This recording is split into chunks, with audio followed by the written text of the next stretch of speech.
Good morning, everyone. I guess we can get started now. It's time. Thanks for attending this morning. Today I have the pleasure of introducing Alyson Strigle, our CPSTI, CTSP Director for Delaware County Community Traffic Safety Project. Ally has served as the director of the Delaware County Community Traffic Safety Project since 2016, where she is dedicated to improving roadway safety and protecting families in her community.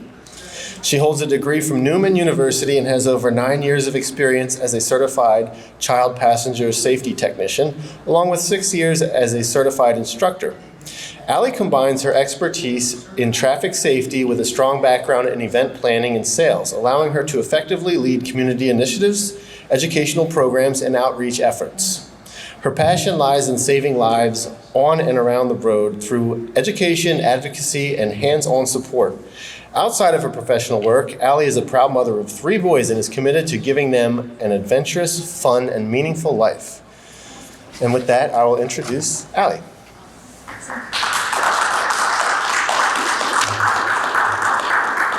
All right, hi everyone. I promised to make this short and sweet so we can get to lunch, all right? So, my name's Ally. I'm with the Delaware County Community Traffic Safety Project. So I go around all Delaware County teaching about traffic safety. So whether it's car, bike, pedestrian, teen driver, anyone under that traffic safety bubble, I have a free program for and go out and teach in their community. So a little bit about what we do. So we are a nonprofit. I work for the TMA, and we go out and teach free programs. Can you hear me if I don't use the microphone? Or I can hold it. Okay, I like to walk. So I go around all of Delaware County teaching about traffic safety. So these programs are all free to anyone in our community. So whether it's a quick 15-minute presentation or you need me to do a workshop, I can tailor those programs to anything that you need me to speak about. So some topics include teen driver. And within that, we talk about distracted driving, which is the leading cause of death in teens right now, is distracted and reckless driving. So we'll target high school students or summer camps and talk about those students. Or distracted driving prevention. So if we go into your business, I can bring our fatal vision goggles. I have a distracted driving game. Maybe you have a fleet of drivers that you want to talk about this during like a symposium, or maybe it's a team meeting. I can do that as well, talking about distracted driving. Let's see, mature drivers. Delaware County has a very high percentage of mature drivers in our area. So we have a program to go out and kind of teach them about A to Z of driving and different laws, updates that maybe they don't know about since they've been driving for 70 plus years. So, or there's a car fit program. That car fit program is basically car fit for seniors, so we're fitting them into their vehicle properly. So you ever see the ladies that are sitting on top of the steering wheel? We'll help her or him sit that 10 inches apart. Because anyone know how fast an airbag comes out? Anyone guess? In miles per hour? 200 miles an hour, that airbag comes out. So imagine that airbag and how fast that comes out. So we'll help those people maybe sit a little further back, adjust their mirrors, lessen that blind spot for them, so they can see and keep their driver's license longer. Because we don't want them to stop driving, but little things like that can increase the amount of time they're driving. Other things we can do is bike and pedestrian safety. I kind of pair those together and talk about them at one time, just because they go hand in hand. So, like for instance, I helped the county on Saturday at one of their quick builds, passing out helmets and educating on bike safety. We gave out over 20 bike helmets that day, which was really great. Yeah, it was fun. So pedestrian bike safety, I'll go a lot to middle schools, elementary schools, and talk about these things. Whoever wants me, I will come speak. Then we have child passenger safety. This is a huge thing because in Pennsylvania, it's the law that all children 8 and under must be in a car seat or a booster seat. Raise your hand if you knew that. Some don't, some do. But 8 years old, parents are so fast to be like, oh, they turned 8, let's take them out of that booster seat. But no, they're not big enough. So we need to educate our families on that. So in your communities, I can host a car seat fitting station where families can come and we can help make sure their car seats are installed correctly. The next thing we can do is any type of safety program, whether it's an open house, back to school night, we can come and give some educational purposes and educate that community. So why you are all here? I was just a little blurb about what we can do at the Community Traffic Safety Project, but we are going to talk about the proposed Abby's Law and the regulations that are coming down from the House and the Senate soon. Hopefully that'll be passed pretty quickly. But we're going to talk about that, and then I can show you what I can bring to your community for e-scooters and e-bikes.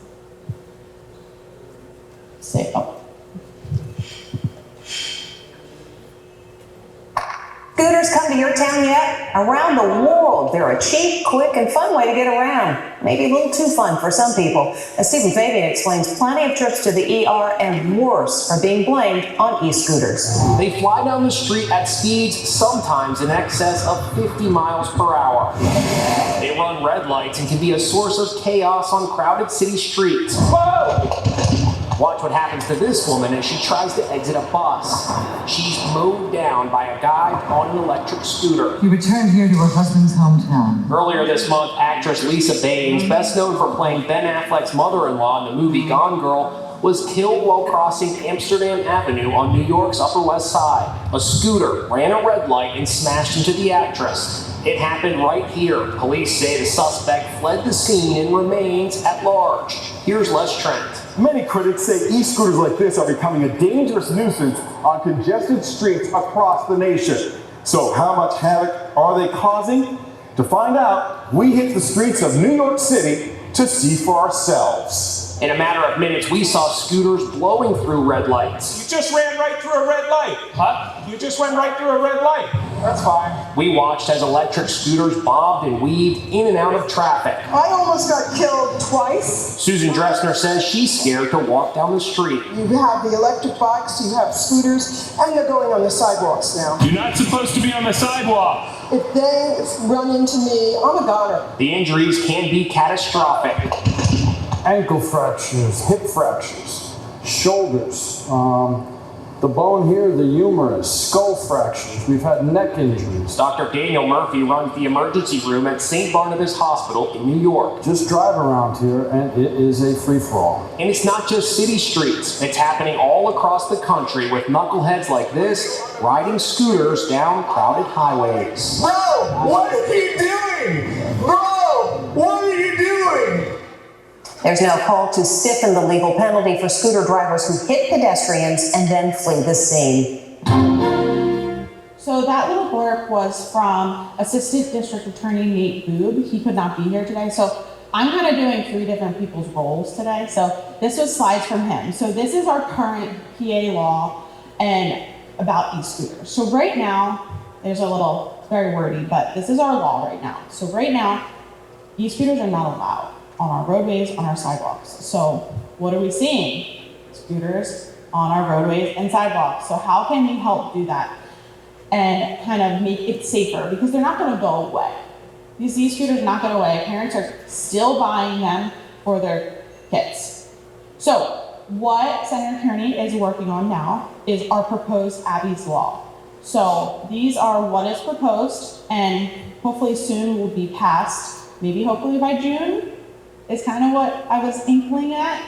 So, Safety Bill 1008 introduced by Senator Kearney recently, and this was this came about because 2 of our community members were killed in Aston. Abby was killed on a scooter. Unfortunately, they were riding tandem, they were riding double, they were not wearing helmets, and they entered the roadway where they were struck. One was killed, Abby, and her friend did survive, but she was definitely very injured. So these are kind of proposed what we're seeing and how we can help benefit and make our roadways safer. So regulates e-scooters for the first time in Pennsylvania. We do not have a law. Our law is about mopeds, and we don't see mopeds on the roads anymore. So that's what we're kind of gauging it on that, but they're totally different things. Riders must be 16. This is going to be our biggest thing, is we're seeing children of all ages ride these scooters. So now it'll be 16 years old once this law is passed. So I have a feeling parents are gonna have a hard time with that. So we'll talk more about your questions and comments. Helmets required for 16 and 17-year-olds, okay? And surpass, everyone should wear a helmet, but it's definitely required for 16 and 17-year-olds. Universal speed limit of 20 miles per hour, okay? Some of you that talked to Ed Klein over there, you saw his e-bikes, e-scooters are very similar. One rider only. So those little boards on the e-scooters are super tiny. So putting 2 people on it could be very dangerous. And they must follow all bicycle laws as well. So, which is really great because we already have those laws set. So we can just add e-scooters along with those. And a purchaser notice or public education required. That is where I come in, that I will hope to be able to help your community talk about the education and talk about that law. So some discussions that were in legislation. So this is all directly from Senator Kearney's office. He sent me these to kind of update everyone because they're in session right now. So allowing commercial e-scooter share programs in PA cities. We've seen those, we've seen in that video, New York has them already. So those share programs, penalties for reckless and careless e-scooter riding. So we are gonna have a brainstorming session of how we can help enforce that. Protected bike lanes. So a lot of your communities are already doing this, which is really great. So we're hoping maybe partnering with Vision Zero and partnering with other community things, we can increase those in our communities. Staying informed with updates on the micromobility. So those are all things discussed within this new Abby's law. So I will be able to field some questions after the fact, but it's still kind of in the air. There's still some gray areas that we're still working on within this law. So what I can do now. So right now in your communities, I can do this program. I piloted in Eddystone already, and I did all of their elementary schools and the parents in the elementary schools through this program. So this is with current law. This is not updated with Abby's law just yet, and you know why, because it's not currently in our hands. But this is, I'm gonna go through what I would do with the parents or your community members in your communities. So this is a legal use in Pennsylvania. First we'll go over why do you have to wear helmets? Currently, right now, anyone 12 and under must wear a helmet. It is the law that they all must wear a helmet under the age of 12. We'll go over how to properly wear your helmet, whether it's for teens, adults, kids. We'll do that. I have, if you saw my little table over there, I have a little mannequin head, and we'll test it, and we'll put it on. I'll have the kids put it on. That way they know how to wear your helmets. Did anyone not know that it was a law under the age of 12? No? And why e-scooters are no-go. So, in order to be ridden on our roads, e-scooters, or anything on the roads, they need to meet these criteria. So as I read them, think in your head e-scooter, okay? And you can answer yes or no. Must be titled and registered with the state. No. Required equipment, turn signals, mirrors, lights. E-scooters have that? No. Riders should understand that failure to comply makes road use illegal, right? Personal scooters do not need to be registered in Pennsylvania and are not considered legal use on our public roads. And what are we seeing? The use on our public roads. So we're hoping that this Abby's law will help us better enforce these scooters because the parents who have. I just a clarification. I'm sorry, I'm Sarah from Senator Kearney's office. The e-scooters are prohibited because they're not regulated. So it's by lack of regulation that you're not supposed to use them. But for so many people, they're like, if it doesn't say anything, people are riding them, and so then the local police feel like there's no teeth for enforcement. So Currently, you see all those dashes. Currently, this is all we have. Right. This is all we have for law and requirements. So our police departments are like, what should we do? And that's why I'm hoping to help bridge that gap between the police departments and the education, trying to get them what's up to date and give them ideas how to enforce this. So as you can see, e-scooters at the top, the only thing you can get is a DUI. You're not allowed to ride it in DUI. It's a total gray area for us because they're not allowed on our roads or sidewalks at all. So they're totally off limits due to the strict vehicle codes. Some places, this is what I think is important for municipalities to understand, is you're actually not allowed to ride on the sidewalks as well. So some ideas that I've been actually talking to municipalities about is there a safe place that we can give our community members to ride safely?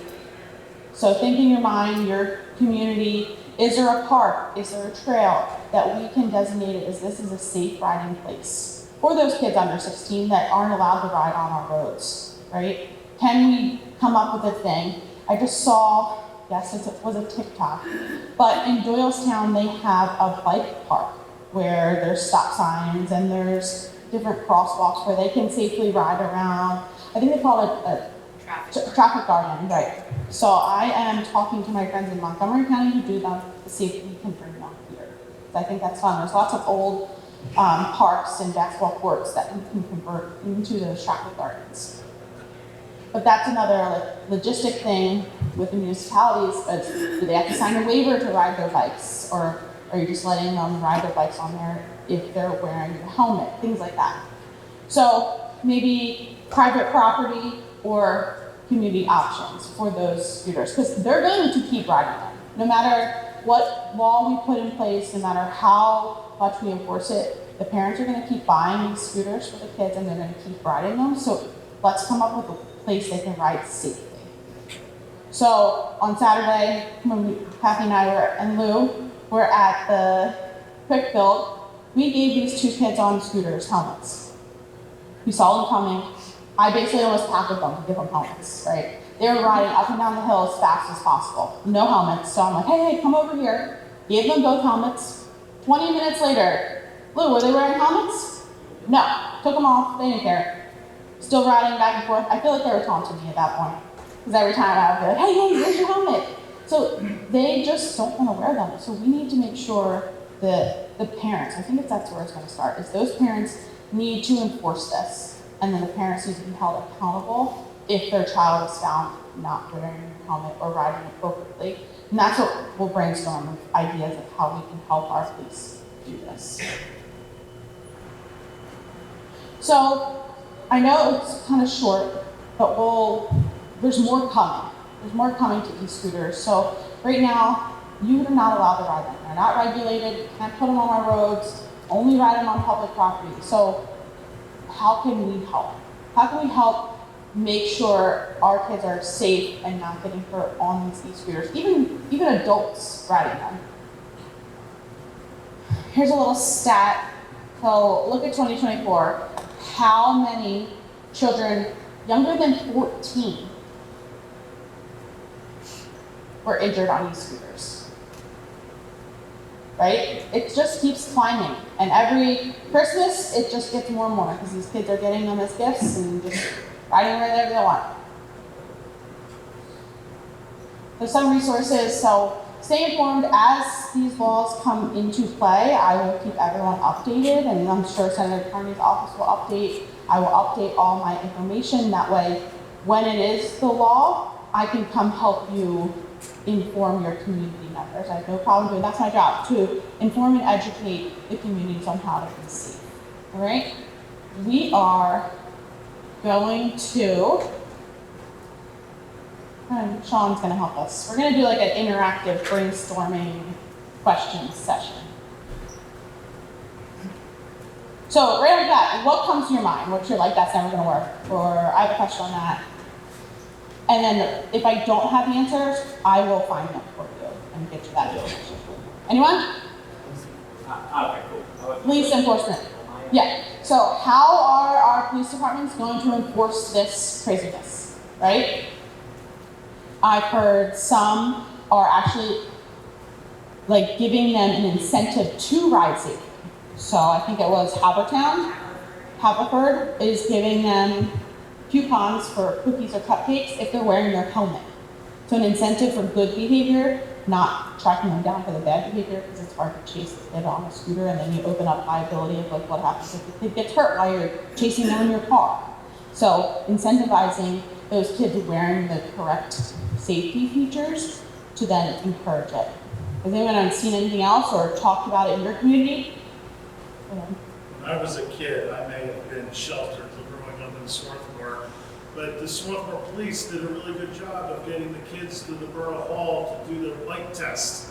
And the school supported the bike test. So maybe more rodeos? You made it a thing where the kids went and got their sticker, they got a certificate, they got approved. And you know what? The police officers were running it, so now they knew all the kids. So, you know, chasing is now not a problem because it's like, hey, Eddie, stop doing that. Or I'm going to tell your mother. Like, what do you do? And if you're talking about community policing, that's where we need to be at. When they changed the helmet law to 12 and under, I was a police officer in Swarthmore. Maybe there was some influence there. But we were all given piles of these little cards to give out to kids, telling them about the new helmet law. And we all handed them out. We must have had 500 of them handed out. Right? So like positive enforcement. Right. The education piece needs to happen again.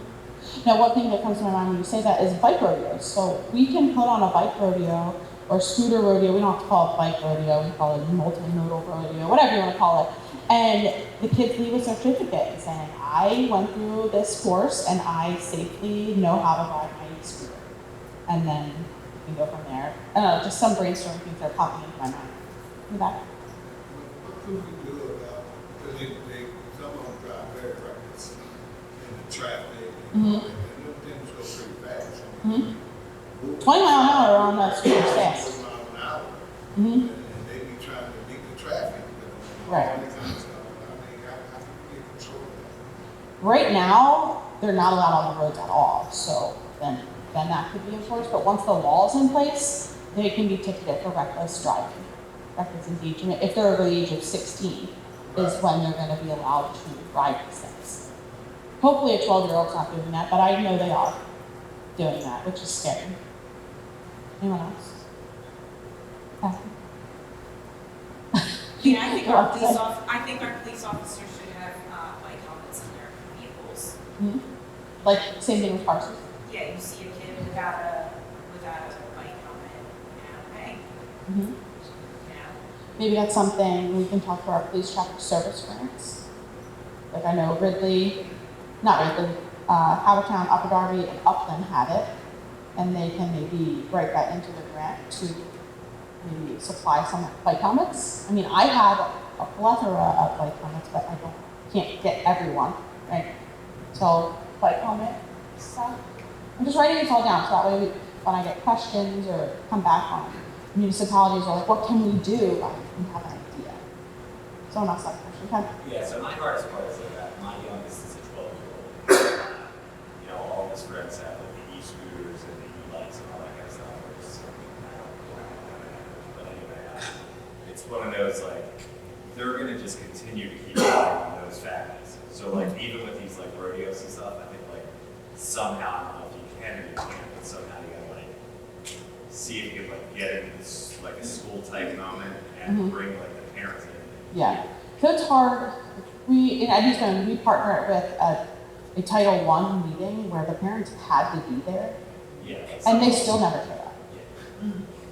So if we can, when we have that information, if we can get me in or someone like me or Zero or something to partner with an event where they have to be at, because they're not just going to show up because it's scooters or bikes. It's going to be really hard. So like back to school night or like somewhere where they're all sitting together, even if it's 5 minutes long, just an education. Yeah, great idea. I just think so many of like the parents, for some well, that's reason, where it starts. They don't really think it's like a big deal. And like I said, my son's friend who has an e-scooter that goes probably like 50, 40 miles an hour. He already wants like a better one, you know, so it's just reckless.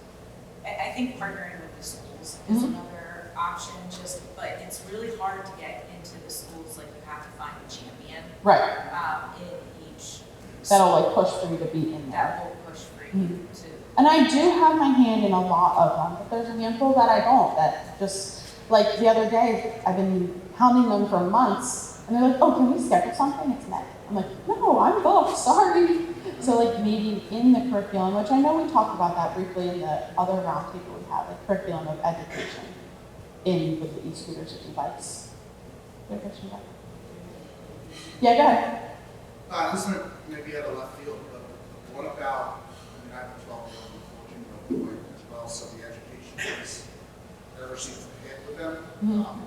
What about Scare tactics? inventing or creating a scooter that's like electronically tied to the helmet where the scooter won't work unless they're wearing a helmet? Or Are you an engineer? Or like the seatbelt. where there's like an incessant beeping or something. Yeah. Like you do your seatbelt? It takes the decision piece out. Yeah. Right. You got to wear a helmet. Yeah, that's a great idea. Harness, like, I love it if you find a company that will do it, but these parents are finding the cheapest option and buying it. That's why they're still, the lithium batteries are still causing house fires and stuff, because they're finding the cheapest option just to get their kid what they want, and they're buying off Temu, Shein, Amazon. But I like that idea. I would buy it for this, so I think we're pretty safe. Anyone else want to chime in? No? Go ahead, Brittany. Sometimes I wonder, I start thinking from a municipal standpoint of what happens when they are everywhere. I don't know if you've been down to certain cities like DC, and the e-scooters are everywhere. They're like the video shift. Yeah. So I don't know. I'm just wondering, like, what is the, you know, I suppose it's just up to the municipality to make those rules or what have you. But I'm trying to think, you know, first making it safe for individuals, but then like, you know, media is small, our sidewalks are small, and where are these things going? Right, I agree. Like, and I walk State Street during lunch hour, and if you can't, sometimes you can't even walk your small little puppy down the road because there's people everywhere. So imagine the e-scooters. I will say that in like Denver, and I've seen this in DC, they've used scooter parking and bike parking as daylighting for intersections. And then actually in Denver, they also got spots on the sidewalk that have like a little box painted with a scooter there. That's where you're meant to park the scooter. But they have bigger sidewalks. And also, something I think about is how do we get everyone, like, what if I'm riding in media, but my parents live in Broomall and I'm riding there, and their municipality's rules are different than that municipality? How do we get everyone to kind of like streamline it? I know that's a really hard, deep question, but go ahead. Yes, do they have a program that give helmets out? Really? Yeah.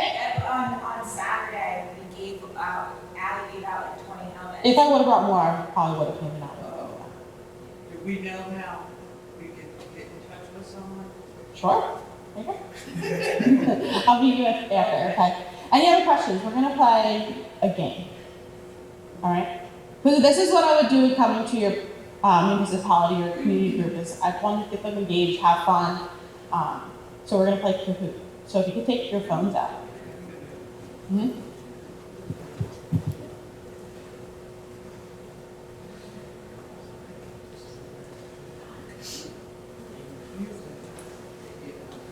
The Wi-Fi is good if you need it.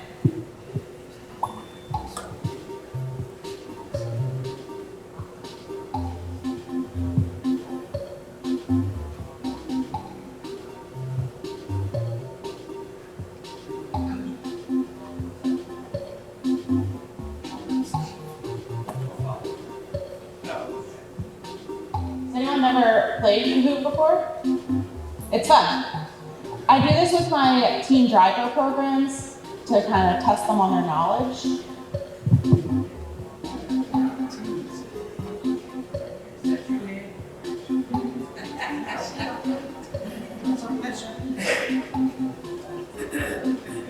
Couple more minutes, still scanning. And whoever scores the highest and the quickest, I have a prize for them. Gonna need another minute? We don't need that game.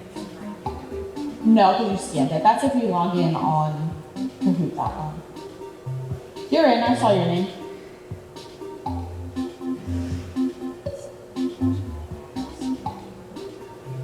All right, wait for 2 more minutes.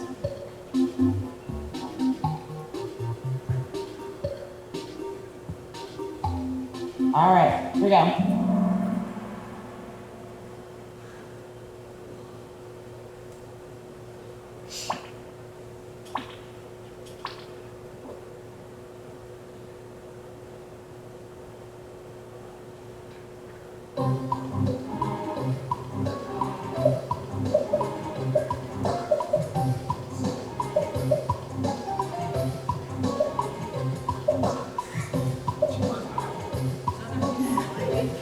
Yep, I have 12 answers.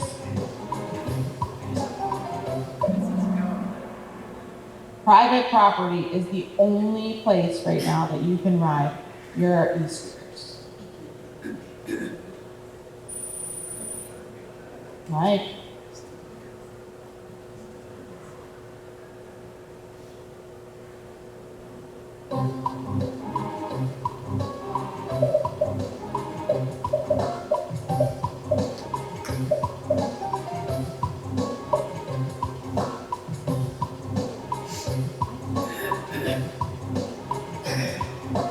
Sometimes the Wi-Fi, I have to turn the Wi-Fi. They do not meet vehicle requirements. Yep.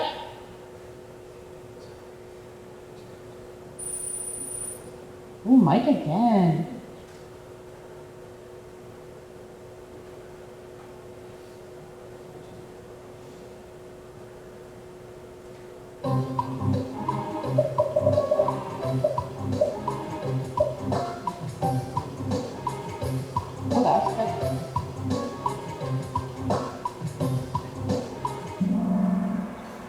That was an easy one.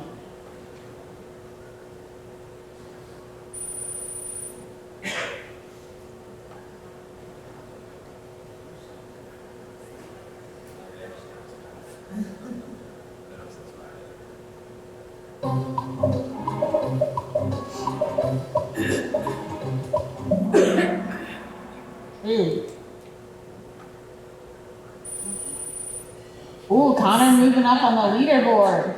I was going to say, Mike again.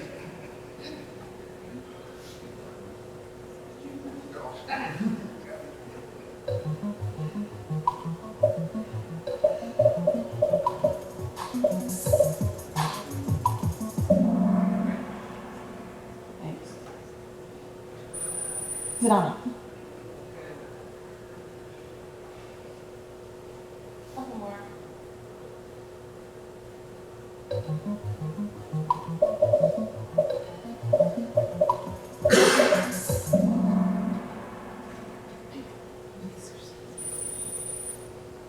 Connor, Steve moving up on the leaderboard here. So this is kind of just showing you some fun things I can bring to your community and do to help with the education. Because the kids are all techie.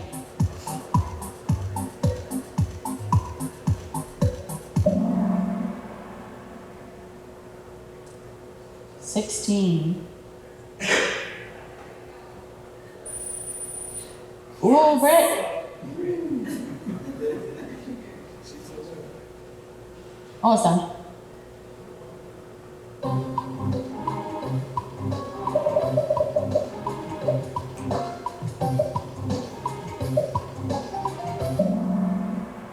Helmets for young riders. Ready? We're gonna win.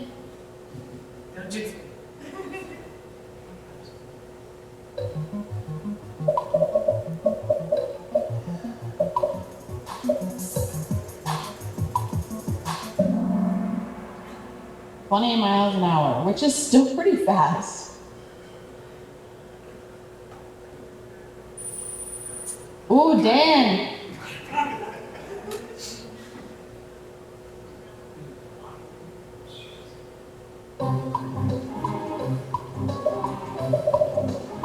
Ed, you better get this one right.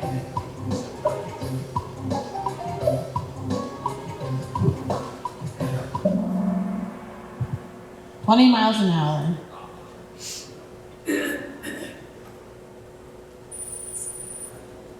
Mary, moving up. Last question. This is for e-bike. I didn't talk about this. I just want to see if anyone knows.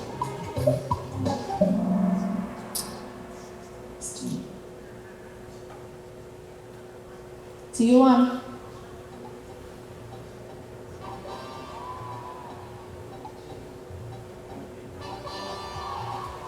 Honor. Mary.